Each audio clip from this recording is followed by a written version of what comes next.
Bonjour, je m'appelle Simon Lompré, j'ai 46 ans et je suis père aidant à la Société québécoise de la schizophrénie. La maladie s'est déclenchée en 2003 suite à des difficultés que j'ai connues.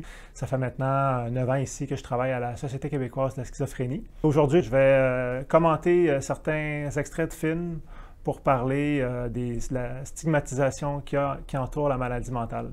Dans le film, la personne atteinte de schizophrénie, Nathaniel, a un réel talent pour jouer du violoncelle.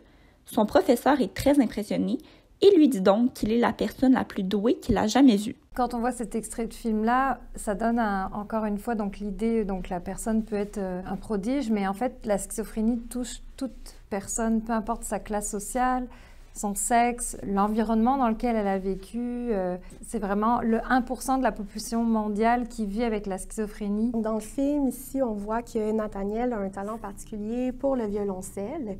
Ça peut nous laisser croire que les gens qui ont un diagnostic de schizophrénie ont des talents particuliers. Mais ce qu'il faut savoir, c'est que peu importe notre diagnostic, dans la société en général, il y a des gens qui ont des talents. Donc ici, on reprend un peu cette histoire-là, ce narratif qu'une personne qui a un diagnostic de santé mentale a un talent particulier, mais ce qui arrive, c'est que ça met la barre très haute, selon moi. C'est comme si dans les médias ou au cinéma, on a accès à des représentations qui sont très extrêmes de c'est quoi la schizophrénie ou un diagnostic de psychose. On a soit accès à des représentations où la personne est dépeinte comme étant folle dangereuse ou alors un génie hors d'atteinte.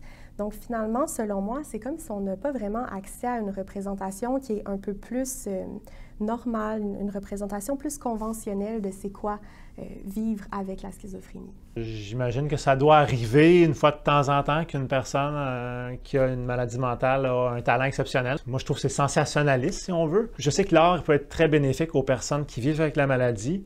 Je côtoie des gens aux impatients toutes les semaines et je vois des super belles choses qui se font, très originales, et les gens parfois sont pris dans leurs symptômes et simplement se retrouver devant une feuille de papier, pour eux, ça les libère, ça les aide.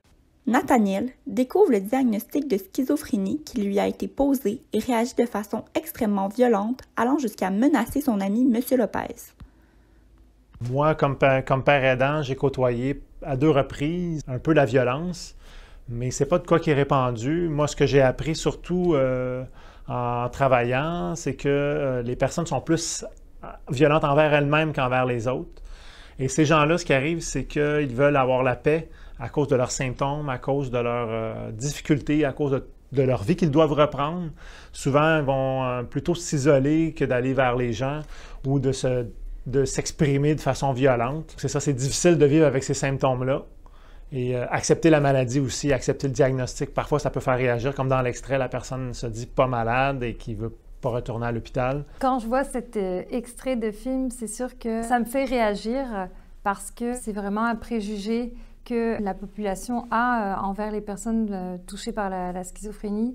La plupart du temps, elles subissent de la violence plus qu'elles n'en commettent par les autres. Elles peuvent aussi s'en commettre à elles-mêmes. Elles peuvent être donc souvent un danger pour elles-mêmes du fait de souffrir de certains symptômes et vouloir y mettre fin. S'il arrive rarement un événement avec une personne vivant avec la schizophrénie, très souvent en fait il y a la comorbidité avec la toxicomanie, donc une intoxication par une substance quelconque de cette personne-là. C'est ce qu'on oublie dans les films. On pense que ça se résume à une personne qui vit avec la schizophrénie va être automatiquement violente et instable. Tout au long du film, Nathaniel a développé un attachement particulier envers son chariot rempli de bijets au point d'être incapable de s'en séparer, même dans une situation d'urgence. Dans le cas d'un attachement à un objet, dans la psychose, dans la maladie, il peut y avoir des choses qui prennent des sens exagérés. Par exemple, moi, ça m'arrivait de lire le journal et de voir des images, des photos qui me parlaient beaucoup ou des textes. Mais je me rappelle également aussi, quand j'étais hospitalisé, chaque matin, la voisine de chambre mettait la radio et c'était une chanson de Norah Jones qui jouait. Et elle avait à sa porte un sac sur lequel il était écrit le mot de la fin.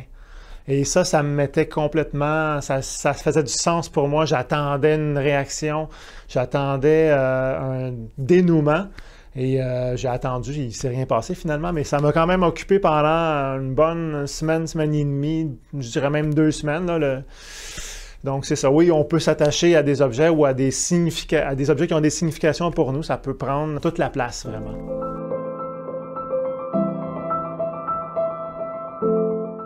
Moi, pour ma part, je vois des gens qui se stabilisent au quotidien, je vois des gens qui font des gains, je vois des gens qui se rétablissent, qui atteignent leurs objectifs, qui reprennent leur vie. C'est pas le portrait que je vois à la télévision, malheureusement. Ça serait bien de parler aussi des gens qui font des gains dans leur santé mentale, qui atteignent leurs objectifs, qui se rétablissent finalement.